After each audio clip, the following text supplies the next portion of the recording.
കേരള സർവകലാശാല ആസ്ഥാനത്ത് പുസ്തക പ്രകാശന ചടങ്ങിനിടെ നടന്ന സംഭവങ്ങളിൽ വി.സി. ഡോക്ടർ മോഹനൻ കുന്നുമ്മൽ ഗവർണർക്ക് ഇന്ന് റിപ്പോർട്ട് നൽകും. കഴിഞ്ഞ 25-ന് നടന്ന സംഭവങ്ങളിൽ രജിസ്ട്രാർ നടത്തിയ ചട്ടലംഘനങ്ങൾ ഉൾപ്പെടെ വിശദീകരണം രാജ്ഭവൻ ആവശ്യപ്പെട്ടിരുന്നു.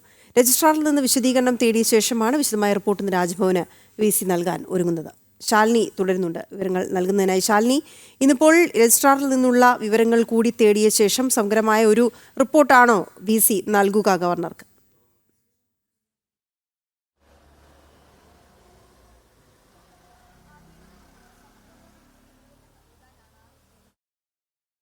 വിശദമായ വിശദീകരണം നൽകാൻ ആദ്യം രജിസ്ട്രാറോട് ആവശ്യപ്പെട്ടിരുന്നു വി.സി. ഡോക്ടർ മോഹൻ കുന്നുമ്മൽ. അതിന് പിന്നാലെ രജിസ്ട്രാർ കെ.എസ്. അനിൽകുമാർ ഒരു വിശദീകരണം നൽകി. ആ വിശദീകരണം കൃത്യമല്ലാത്ത സാഹചര്യത്തിൽ വീണ്ടും ആ വിശദീകരണം വിശദമായി തന്നെ നൽകാൻ, രേഖാമൂലം തന്നെ നൽകാൻ, മറുപടി തപാലിൽ നൽകാൻ തന്നെ വി.സി. ആവശ്യപ്പെട്ടിരുന്നു. അതിൽ പ്രധാനമായും വി.സി. മുന്നോട്ട് വെച്ച 2-3 ചോദ്യങ്ങളും നിർദ്ദേശങ്ങളും ഉണ്ട്. ഒന്ന്, സർവകലാശാല ആസ്ഥാനത്ത് ഈ പരിപാടി സംഘടിപ്പിക്കുമ്പോൾ ഏത് തരത്തിലാണ് അല്ലെങ്കിൽ എന്തുകൊണ്ടാണ് സംഘാടകർക്കെതിരെ രജിസ്ട്രാർ പരാതിയുമായി DGPയെ സമീപിച്ചത്? 2, മതചിഹ്നങ്ങൾ ഉപയോഗിച്ചു എന്ന് രജിസ്ട്രാർ പറയുന്നുണ്ട്. ഏതാണ് ആ മതചിഹ്നം? അത് കൃത്യമായി തന്നെ രേഖപ്പെടുത്തി അതിന്റെ വിശദാംശങ്ങളടക്കം തനിക്ക് നൽകണം എന്നുള്ളതും ആവശ്യപ്പെട്ടിരുന്നു. മറ്റൊന്ന്, പ്രോട്ടോകോൾ ലംഘനം നടത്തിക്കൊണ്ട് സുരക്ഷാ ക്രമീകരണങ്ങൾ നടത്തിയ വേദിയിലേക്ക് കയറാൻ ആര് പറഞ്ഞു, എന്തിനവിടെ കയറി, പ്രതിഷേധക്കാരെ എന്തിനവിടേക്ക് ക്ഷണിച്ചു എന്നതടക്കമുള്ള കാര്യങ്ങളിൽ കൃത്യമായ വ്യക്തത നൽകണം എന്നുള്ളതായിരുന്നു 2ാം ഘട്ടത്തിൽ അദ്ദേഹം ആവശ്യപ്പെട്ടിരുന്നു. ഇതിന്റെ അടിസ്ഥാനത്തിൽ ഇന്നലെ വൈകിട്ടോടുകൂടി വീണ്ടും അതേ നിലപാടിൽ തന്നെ സ്വയം ന്യായീകരണം നടത്തിക്കൊണ്ട് തന്നെ രജിസ്ട്രാർ വിശദീകരണം വി.സി. ഡോക്ടർ മോഹൻ കുന്നുമ്മലിന് നൽകിയിട്ടുണ്ട്. ഈ അടിസ്ഥാനത്തിൽ ഈ റിപ്പോർട്ട് വിശദമായി പരിഗണിച്ച് പരിശോധിച്ച് അതിലൊരു സമഗ്രമായ റിപ്പോർട്ട് സമർപ്പിക്കാനാണ് ഇന്ന് വി.സി. ഒരുങ്ങുന്നത്.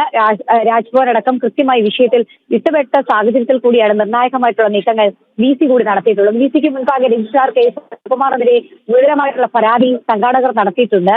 ഒരു പരിപാടി അലങ്കോലമാക്കുന്നതിനും അവിടെ ഗുരുതരമായിട്ടുള്ള ചട്ടലംഘനം നടത്തുന്നതിലടക്കം രജിസ്ട്രാർ ഇടപെടൽ നടത്തിയിട്ടുണ്ട് എന്നുള്ളതാണ് പത്മനാഭ സേവാ സമിതി വി.സിക്ക് നൽകിയിട്ടുള്ള പരാതിയിൽ പറയുന്നത്. അതിന് പിന്നാലെ തന്നെ ഈ ഗവർണർ പങ്കെടുക്കുന്ന പരിപാടിയാണ്. സുരക്ഷാ ക്രമീകരണങ്ങൾ നടന്നൊരു വേദിയിലേക്ക് ആ സുരക്ഷ മറികടന്നുകൊണ്ട് പോലീസ് ഉദ്യോഗസ്ഥരെ മറികടന്ന വേദിയിലേക്ക് കയറിയതടക്കം ഗുരുതരമായിട്ടുള്ള ക്രമസമാധാന പ്രശ്നമാണ് അവിടെ ഉണ്ടാക്കിയത് എന്നതടക്കമുള്ള കാര്യങ്ങൾ ചൂണ്ടിക്കാട്ടിയിട്ടാണ് ആ പരാതി അവിടെ എത്തിയിട്ടുള്ളത്.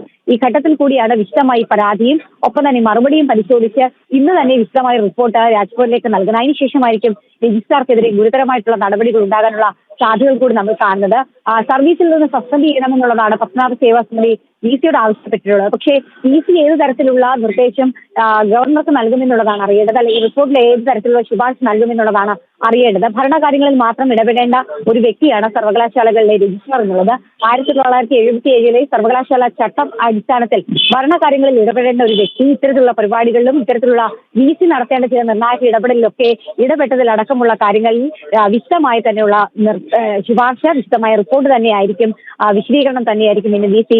രാജ്ഭവനിലേക്ക് നൽകുക. അങ്ങനെയാണെങ്കിൽ രാജ്ഭവൻ തിരികെ നൽകുന്ന ശുപാർശ കൂടി കണ്ടറിയേണ്ടിയിരിക്കുന്നു. എന്തായാലും സസ്പെൻഷൻ അടക്കമുള്ള നടപടികൾ ഒരുപക്ഷെ രജിസ്ട്രാർ നേരിടേണ്ടതായിട്ട് വരുമെന്നുള്ളതിൽ സംശയമില്ല. ഭാരതാംബയുടെ ചിത്രം വെച്ചതുമായി ബന്ധപ്പെട്ട തർക്കങ്ങളും പ്രതിഷേധങ്ങളും ഒക്കെയാണ് ഇത്തരത്തിലൊരു സംഘർഷ സാധ്യത 25-ാം തീയതി കേരള സർവകലാശാല ആസ്ഥാനത്ത് ഉണ്ടാക്കുകയും ചെയ്തത്. അതിന് മുഖ്യ കാരണക്കാരാവുകയും SFI KC പ്രവർത്തകർക്ക് പ്രതിഷേധിക്കാൻ ഇടയുണ്ടാക്കി കൊടുത്ത സാഹചര്യം അടക്കം വിശദമായി പരിശോധിച്ചായിരിക്കും കെ.എസ്. അനിൽകുമാറിനെതിരെ ഒരു നടപടി ഉണ്ടാവുക. എന്നാലും അത് വരുന്ന ഈ റിപ്പോർട്ട് എത്തിയതിനു ശേഷം ഉടനടി തന്നെ രാജ്ഭവന്റെ ഭാഗത്തു നിന്നുള്ള നടപടികളും വി.സിയുടെ ഭാഗത്തുള്ള നടപടികളും ഉണ്ടാകും എന്നുള്ളതാണ് നമ്മൾ പ്രതീക്ഷിക്കുന്നത്. ഓക്കെ, ശരി ശാലിനി.